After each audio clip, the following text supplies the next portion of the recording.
And international traffic to and from India has surged over the last few years. This has every international airline asking for access to a larger piece of the pie.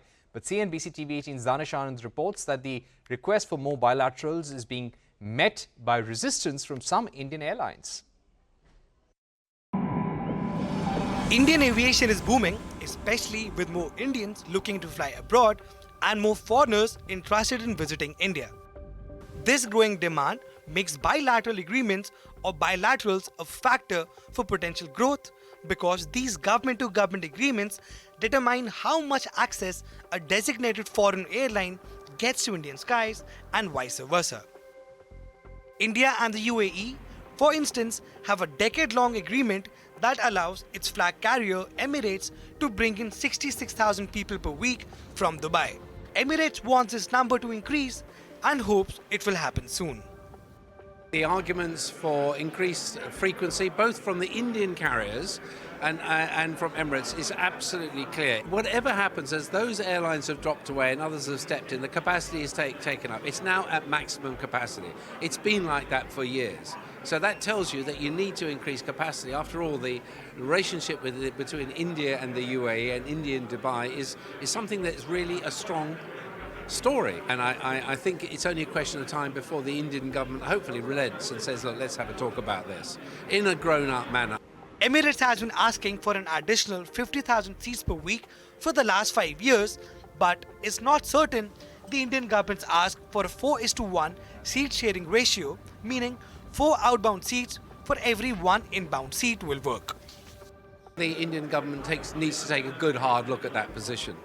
They cannot dictate this kind of 4:1 aeropolitical demands across the markets, not just Dubai or anywhere else, or in the markets they go to.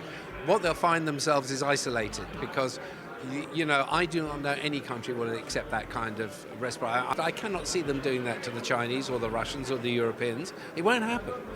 So why would they start with us? Airlines in India are divided on how the bilateral agreements can be expanded. Air India and SpiceJet feel that West Asian countries should not be given more seats.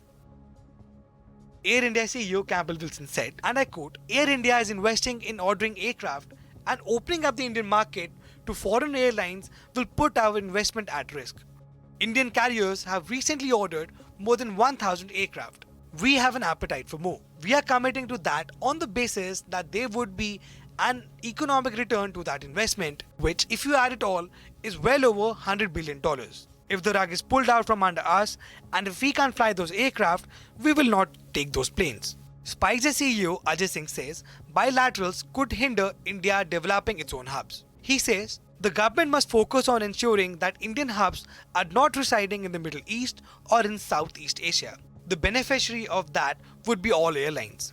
All airlines should make sure that Delhi, Mumbai, Bengaluru and Hyderabad become hubs and start to take a portion of the traffic that currently goes via Dubai, Abu Dhabi and Singapore. But airlines like Indigo and Akasa disagree. Indigo CEO Peter Elber says bilateral rights should be looked at in a holistic way. You should not put them in the same basket. It depends on what the situation is between different countries. Akasa's founder and CEO Vinay Dubey says, and I quote, "We have got a very strong aviation ministry. They want to do the right thing for India, and the right thing for India is never a 0-1 state as far as the Middle East is concerned." With the new government set to take charge soon, airlines hope that the new aviation minister will take up the bilateral air services agreement issue on priority.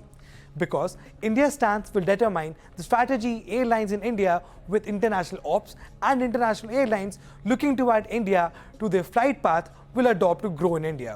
In New Delhi, this is Daanish Anand for CNBC-TV18.